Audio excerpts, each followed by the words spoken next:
आइल नवरात्र कदिनवा सजन घर आई है मयरिया हो।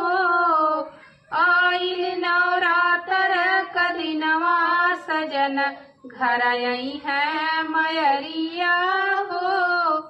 चंदन पीढ़ैया माई के मिलके बैठावल जाई, दूधवा से माई का पौआ पखारल जाई। ले ले अइहा नारियल चुनरिया सजन घर आई है मयरिया हो। ले ले अइहा नारियल चुनरिया सजन घर आई है मयरिया हो।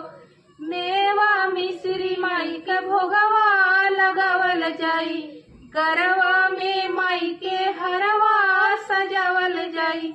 ले ले अइहा ललकी चुनरिया सजन घर आई है मयरिया हो।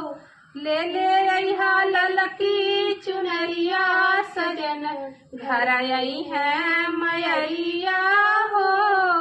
हथवा जोड़ माई का बिनती करल जाई, मिटी जाई है जनमे का दुखवा सजन घर आई है मयरिया हो।